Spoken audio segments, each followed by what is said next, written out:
I've covered Planet Zoo on this channel since launch, and over the last 6 years, I have noticed a trend in my comments section. Beginners and casual players love the idea of Planet Zoo, but a fair few of them bounce off after a few days, or they don't get as much enjoyment out of the game as they should because the learning curve is simply too steep. This was exactly me 10 years ago with Planet Coaster. I tried it for a week, rage quit out of frustration, but I did return a year later and committed to figuring it out.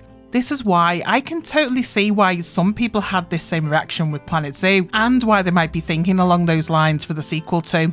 Putting it bluntly, getting to grips with the game shouldn't be this difficult, and this is why I've spent years creating beginner tutorials, quick start guides, and hundreds of starter habitats for Planet Zoo. It's because I know from my own experience how difficult the learning curve in the Planet games can be.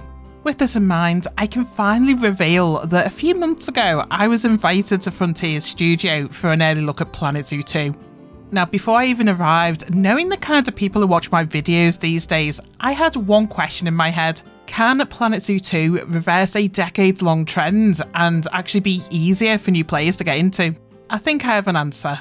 My day with Frontier involved presentations around the game features and concepts, a demonstration of the gameplay, and I also had the opportunity to talk to some of the development team and give my feedback. All that information, alongside the recent reveals, I think there's a lot here that casual players should be excited about. I can't go into specifics about the day, embargo and all that, but what I can tell you is that throughout my visit, that question of mine sat with me because my focus is naturally geared towards my audience. I'm here for the people who don't have thousands of hours in the game, those more likely to drop in every so often for an hour or two. And yes, I'm here for the people who maybe tried Planet Zoo once and found it overwhelming. That's the lens I'm looking through with this video too, so I want to talk about 6 reasons I've identified why I believe Planet Zoo 2 is being designed with the casual and beginner players in mind. Let's start with the biggest. Planet games have a learning curve problem. After helping thousands of players over the years, I've learned that most beginner players don't quit because they don't like Planet Zoo. They bounce off because they don't know where to start. I mean, of course, yes, there is always a tutorial scenario, but in my opinion, Planet game tutorials, historically, they've tended to lean more into telling you what to do, not why you're doing it. And that's why one thing that stood out to me from everything I've seen so far, it's that Planet Zoo 2 feels much more conscious about guiding players into the experience. That is really important because accessibility is not about making a game easier. It's all about helping players understand what's expected of them. What I mean by this is, so far we're getting loads of information, they're being very vocal about the features and what to expect from the game, and we haven't had that before with any of the Planet games. It's taken about only a week after the first reveal to get more gameplay trailers, and there's so much information on the website and interviews and stuff all over the internet too. This to me is a really positive sign. Anyway, here's what I've noted from the trailers and whatnot that I think is really going to interest the casual players. Let's start with an easy one. The user interface looks way better. It's less cluttered, the tabs feel cleaner, and the colour balance is much easier on the eye. The timeline, that's moved to a more central location, so it's not straining the eyes as much, and in its place, the less important pause, play and camera controls, they now sit over there, and they also take up way less space, so it's easier to pinpoint something you're looking for, rather than hovering over many tags. Have noticed the calendar looks to have been simplified as well, so it's changed from counting each day and month to just 4 seasons, so that should be much easier to keep tabs on it. Another returning feature that will help ease the learning curve, ready-made in-game blueprints have been confirmed, plus we can see the blueprints have their own dedicated tab. We did have that tab in the original Planet Zoo, but I remember for Planet Coaster 2, blueprints were merged with scenery items into this sort of convoluted system where you had to switch between the two, and it was very confusing, so good to see they've moved away from that approach with Planet Zoo 2. Something I've noted that I've not seen is in-game ready-made habitat blueprints, and that's something I always felt was needed with the original game too. I would love to see a basic template for extra large, large, medium and small habitats, so not exclusive for any one animal, just a basic template. Now I know yes, that can be covered by the community, someone could easily create that in the workshop, but that extra step for brand new players to the game, they might not instinctively know to go and look on the workshop for stuff like that. I just think it would be an easy win to incorporate something like that as an in-game blueprint. However, if that's not a direction they're going to take, fear not, I am and always will be 100% committed to creating starter habitats for every animal. I have no qualms starting that collection again from scratch for the new game. Anyway, let's move on. The second reason I think Planet Zoo 2 is going to be good for casual players is around the better flexibility. I think a big pain point with Planet Zoo for a beginner or casual player is figuring out exactly what you can and can't do. You know what you want to build, but you're fighting the tools to make it happen. A lot of that is being resolved with the new game. For example, there's been a significant improvement made to the pathing system, and this is offering players a lot more flexibility. This has been heavily influenced by the Planet Coaster 2 path system, so taking lessons learnt from that one and applying and improving that approach for Planet Zoo 2. Another pain point that we know has been addressed is terrain modification restrictions. If you're like me, I'm 100% over this terrain modification error notification that I get constantly in Planet Zoo. Even now, I still get that notification all the time. And thankfully, it looks like that will no longer be a problem in Planet Zoo 2. Adjusting terrain will no longer need special steps. You click the tool and it should just do what you tell it to. A good example of this is the water. In the previous game, if you wanted to adjust the terrain here, you'd have to first remove the water, then manipulate the terrain with the tool, then you'd have to put the water back in, and hopefully you got the adjustment right, otherwise you'd just have to take the water out again and try again. Very annoying. For Planet Zoo 2, you can now adjust the terrain without having to remove the water at all.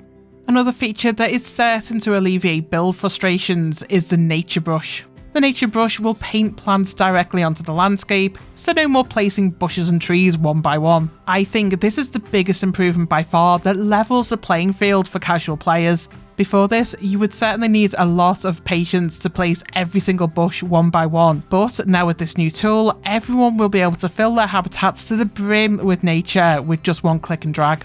Reason 3 I think Planet Zoo 2 is going to be good for casual players, it's the confirmed day 1 cross-platform launch and shared workshop support. In my experience, console players tend to naturally be the more casual players, and it took many years for the original game to finally launch on console. That's not great. There was also a distinctive divide with different blueprints, different tutorials, and sometimes slightly different solutions to the same problems. In my eyes, that's not right. Planet Zoo 2 should remove much of that separation, so whether you're playing on console or PC, all players will be able to draw from the same pool of community creations, guides and knowledge. So on to reason 4, this is about the tweak in the direction around objectives and goals.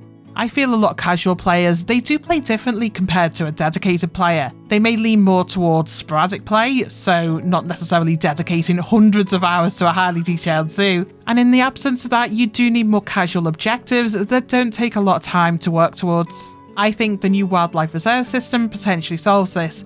It's clear to me that conservation will be playing a much bigger role, and this new system, it looks to be giving players a new route to progression beyond simply making money or building habitats. I mean, there's not even any habitats to construct in the wildlife reserves either. The entire map is the habitat, so I am excited to see more of what they've got planned for this mode.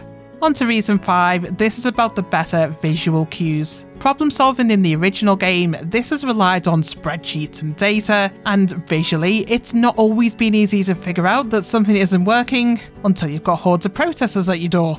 With the confirmed reworked behaviour system, animals will now give visual cues based on their current mood, and that means you shouldn't need to scour a bunch of management tabs to figure out if something isn't right. The animals will let you know there's a problem through their behaviours. Now to me, this creates a proactive learning experience over the current reactive one. Instead of discovering a problem after it's become a crisis, the game will give signals through the animal's behaviour that something's up. And on to my 6th reason why I think casual players should be excited about Planet Zoo 2. It's the 2 new habitat varieties, aquariums and aviaries. And not for the obvious reason either. Yeah, it's great we're getting a feature that's been requested since the launch of the original game, but it's how they're being implemented that I think will be fantastic for casual players. How you build them. It's exactly the same approach as building any other habitat. For example, with the aquarium, the barrier and the airlock door. It's exactly the same as building a land habitat. This approach to me shows that Frontier is favouring familiarity rather than introducing a whole new system. And it's the same for the aviaries. I think a concern after the first trailer release was that the netting would be a headache to create. Now we have confirmation the netting is auto-generated and easy to adjust with a few clicks. These mechanisms are great for casual players because it's utilising an approach that players already understand and not adding something else to the dreaded learning curve. So yeah, rounding up, my biggest takeaway so far isn't any one specific feature. It's that throughout everything I've seen in the trailers, the screenshots, and my visit to Frontier, I'm getting a sense that there's a genuine awareness within the development team of the aspects where Planet Zoo could be intimidating to casual players. And there's a clear drive to ease the pain points with the sequel. I do appreciate they are facing a difficult balancing act though. Veteran builders want more creative freedom, the animal enthusiasts want more realistic models, and of course the management players want deeper gameplay. But where does that leave the beginners and the casual players? They're stuck in the middle, simply asking for a game that they don't have to sink 100 hours into to understand how everything works. The other groups do tend to shout louder as well, so yeah, that sort of stuff can get prioritised at times. But as somebody who has now spent years helping new and casual players, I genuinely believe Planet Zoo 2 is shaping up to be Frontier's most approachable Planet game yet. I'm excited to see what else they've got planned, and I will continue to be vocal about this aspect as we move closer to the launch. So as always, thanks so much for watching, I'll catch you next video.